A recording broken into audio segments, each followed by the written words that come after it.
जो प्रताप सरनाइक है, आज ईडी ने दूसरा समन भेजा है और जो उनके बेटे हैं विहंग सरनाइक, उनको 4 बार समन ईडी भेज चुकी है। लेकिन प्रताप सरनाइक है, उनके जैसे कान पर जूं नहीं रेंग रही। जूं नहीं रेंग रही है। बड़े लोग हैं, बड़े माफिया हैं, बड़े गोल हैं। प्रताप सरनाइक को साधारण मत समझिए। प्रताप सरनाइक और वहाँ के मुख्यमंत्री एक सिक्के के दो पहलू हैं शर्मा जी। सारा माल बिना गैंग लीडर का कुछ काम होता है। अपने इलाके में नहीं देखते हैं, एक क्रिमिनल होता है, वह छोटे छोटे क्रिमिनलों को अपना अपना इलाका बांट देता है। फिल्मों में नहीं देखते हैं, वो सीखते हैं ना बॉलीवुड से। बॉलीवुड में नहीं देखते हैं, गैंग एक होता है मेन लीडर, वो इलाके बांट देता है कि तुम इस इलाके में वसूली करो, तुम इलाके में वसूली करो, तुम इस इलाके में। हजारों फिल्में इसमें बनी हुई हैं। एक मेन लीडर होता है और उसी में कोई नया आदमी उभरता है उसको मारने के लिए कि मैं बन जाऊं। यही तो वो गैंग लीडर हैं असली वहाँ के मुख्यमंत्री उद्धव ठाकरे जी। ये आज से खेल थोड़े चल रहा है। एक रिक्शा वाला अगर इतने करोड़पति हो जाता है तो कैसे हो जाएगा? कुछ तो बहुत बड़े आदमी का हाथ होता है। इस तरह के लोग अगर ऊपर उठते हैं तो जब कमीशन का मामला है ना, शेयर होता है कि चलो इस तरह से प्रताप सरनाइक जांच होगा तो बहुत सारे हैं, बहुत सारे ठेला खोमचा और गरीब लोग को वसूली कराने के लिए, बिल्डरों से पैसा वसूलने के लिए अकेला आदमी क्या क्या कर सकता है। तो अपने लूटने मुंबई को लूटना, महाराष्ट्र को लूटने के लिए एक रैकेट बनाए। कौन उसमें सबसे पहले शामिल थे? जी। अब मेन है बड़े, माने बड़ा घाघ, बड़ा गुर्गा, दाऊद इब्राहिम टाइप। जब दाऊद इब्राहिम की तूती बोलती थी उस समय शरद पवार जी मुंबई के चीफ मिनिस्टर थे और खूब डी गैंग चलता था। जीना हराम था लोगों का। जिस गली में चले जाइए कोई भी खड़ा हुआ है, चाय वाला, ए पान वाला, ए फला। हर हफ्ते में वो फिल्मों में नहीं कि आया गाड़ी लेके आया, उस पर सोया हुआ है और तुम इतना लाओ, अब वहाँ रख दिया। कुछ नहीं करना है उसको। लाया जब शरद पवार जी चीफ मिनिस्टर थे तब की बात कर रहा हूँ। वो गाड़ी लेके आया, उस समय चूँकि पुरानी दूसरी गाड़ियाँ चलती थी, वो आया बोनट पे अपना डब्बा रख दिया और पूरा जितना इस इलाके में दुकानें हैं, जितने बिल्डर हैं, जितने लोग हैं, चुपके से सर नीचे करके आए, अपना डाले निकल गए, अपना आए डाले निकल गए, अपना आए डाले। चूँकि उस समय वह ट्रेंड था। यह मैं बात कर रहा हूँ 80 से 85 90 के आसपास की बात कर रहा हूँ। उसके बाद से चूँकि प्रॉपर्टी का रेट इतना तेज, चूँकि माफिया है ना, सोनिया गांधी के सबसे बड़े किसान दामाद, इन लोगों ने देखा कि असली पैसा तो ज़मीन में है।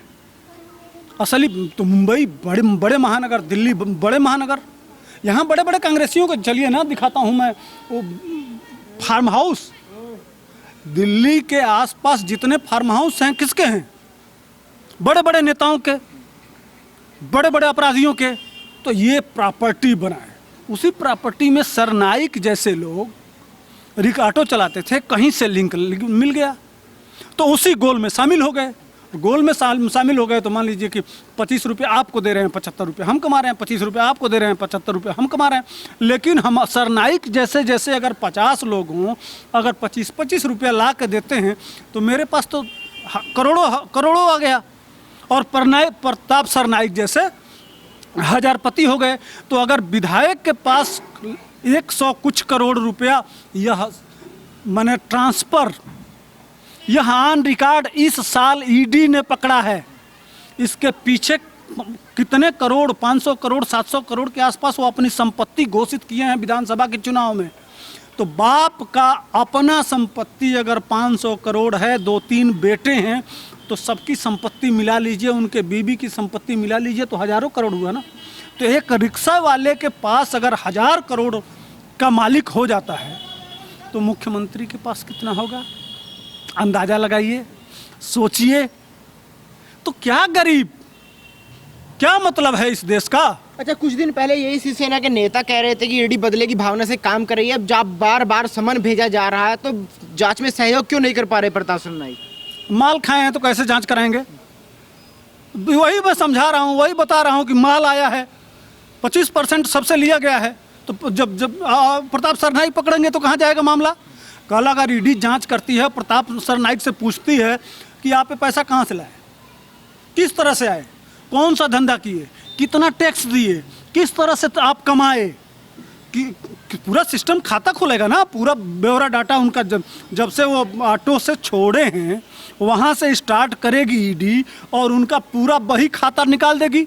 तो कहाँ से वो सब हिसाब देंगे, कहाँ से जवाब देंगे, और जवाब नहीं दे पाएंगे तो उनको मजबूरी में क्या बताना पड़ेगा, किसके सह पे यह काम चल रहा था। तो उसमें शरद पवार भी फंस जाएंगे, उसमें उद्धव ठाकरे भी फंस जाएंगे, उद्धव ठाकरे का परिवार भी फंस जाएगा। तो कोई मुख्यमंत्री चाहेगा क्या कि मैं फंस जाऊँ। तो ये प्रताप सरनाईक सीधे सीधे में ले जाके बैठाए हुए हैं। चूंकि मुख्यमंत्री के वहाँ ईडी सीधे जांच नहीं कर सकती है, उसके लिए लोकसभा को बैठना पड़ेगा। लोकसभा से प्रस्ताव पारित करके राष्ट्रपति जब लिखेगा तब जांच में सरकारी अफसर जा सकते हैं। ये ऐसा सर्कुलर है, ऐसा नियम कानून है। नियम कानून के तहत वो जानते हैं कि सरनाईक को अगर हम मातोश्री में बिठा लेंगे तो किसी की औकात नहीं है कि मातोश्री की जांच करे। अगर जांच करने ईडी जाएगी तो जिस तरह से मारे थे ना अभी नहीं, तमाम अधिकारियों को मार दिए हैं, तो इसी तरह से मारे जाएंगे वो लोग। शरद पवार ट्रेंड है ना, उनके पास 500 तो मिले हैं, बहुत बड़ा, बहुत आधा महाराष्ट्र समझ लीजिए शरद पवार का संपत्ति। अगर शरद पवार चाहें तो आधा महाराष्ट्र को कैश खरीद सकते हैं, इतनी बड़ी प्रॉपर्टी है शरद पवार के पास। अभी उद्धव ठाकरे शरद पवार के सामने कुछ नहीं है। शरद पवार के शरण में इसीलिए गए हैं उद्धव ठाकरे कि मुझको भी अपने जैसा बना दो माफिया। ये माने शरद पवार सबसे बड़े माफिया, लेकिन इनके भी बाप हैं सोनिया गांधी। भाई वो तो देश के मालिक रहे हैं ना 60 साल। तो इसीलिए इस देश का 70% पैसा इन्हीं लोगों के पास है। 30% में हम आप ऑटो रिक्शा ठेला कोमचा ये हम लोग जी रहे हैं, ये 30% में जी रहे हैं। 70% माल तो ये लोग दबा के बैठे हैं। वो तो बैठा है फकीर इस देश में, इसलिए उसको तो कुछ लेना देना नहीं है। जब नहीं तब जिसके पीछे चाहता है छोड़ देता है, उसका कुछ बिगाड़ नहीं पाएंगे। उसका अपने परिवार के लिए कुछ बनाया है नहीं है, लेकिन इनके बाप बेटा नाती पोता सब विधायक MP सब बड़े बड़े पदों पे हैं। जिस तरह से मुलायम सिंह हैं, मायावती भी अपने भतीजों को बना रही हैं। उधर बंगाल में ममता बनर्जी का भतीजा है, वह अरबपति है, तो यह तो अपने परिवार के लिए जी रहे हैं। यहाँ जो बैठा हुआ है प्रधान सेवक, उसको तो वो तो अपने परिवार के लिए कुछ बनाया नहीं है, उस तरह का चरित्र है नहीं। तो अब इन लोगों के पीछे जब छोड़ रहा है तो ये लोग बेचैन हो रहे हैं। तो सबसे बड़ी गैंग लीडर हैं, जैसे मान लीजिए सोनिया गांधी हैं। सोनिया गांधी के पास 4 ठो है भैया, Jawaharlal Nehru trust, Rajiv Gandhi trust, youth trust, Rajiv Gandhi foundation. इस तरह से इसमें लाखों करोड़ रुपया है। इटली से लेके आई थी क्या? इतना 40,000 करोड़ रुपया साबित किया जाता है कि है, जो पब्लिक डोमेन में है, सारी दुनिया जाती है 40,000 करोड़। अच्छा एक बात बताइए, उन्हीं की दयादीन है ना मेनका गांधी। कितना है मेनका गांधी के पास? एक बराबर दोनों संजय गांधी राहुल गांधी, माने इनके दोनों राजीव गांधी और संजय गांधी दोनों भाई, प्रॉपर्टी बराबर, हैसियत बराबर। जैसे मान लीजिए कि हम भाई हैं, 2 भाई हैं, तो हमारी प्रॉपर्टी बराबर होगी ना, हमको जो पिताजी से मिलेगा। मेनका गांधी के पास कितना है? क्या सोनिया गांधी बताएंगे कि मेनका गांधी वो भी मिनिस्टर रही हैं, लगातार वह भी MP रही हैं, वह भी बड़े पदों पर रही हैं, लेकिन उनके पास आपके बराबर संपत्ति क्यों नहीं है? सोनिया गांधी बताएंगी।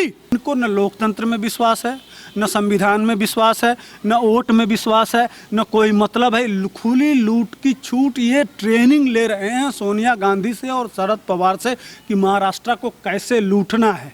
उसी लूट में जितने लुटेरे हैं, छुट भैया लुटेरे, ये प्रताप सरनाईक जैसे, इनको ये धीरे धीरे उकसा रहे हैं कि अब तुम अपने भाई वसूली चल रही है, तुमको विधायक बनाए, इतना बनाए हो, इतना लाके दो, फिर दूसरे को, फिर तीसरे को। संजोग से प्रताप सरनाईक पकड़ लिए गए हैं, वो ईडी के नज़र में चढ़ गए हैं। इस तरह से बहुत सारे लोग हैं, अभी पकड़े जाएंगे।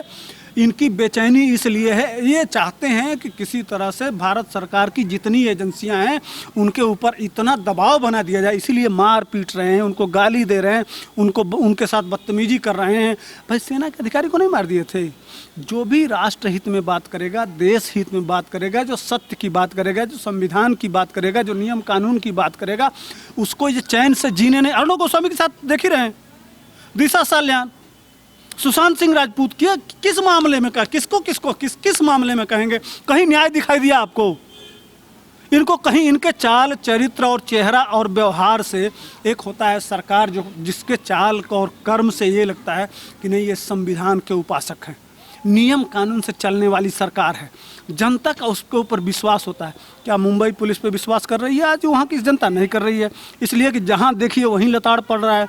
महाराष्ट्र सरकार का जो भी योजना आ रहा है उसमें उनकी लताड़ पड़ रही है। जो भी काम कर रहे हैं हर जगह ये कानून के हिसाब से फेल्योर हैं, फेल्योर हैं, फेल्योर हैं।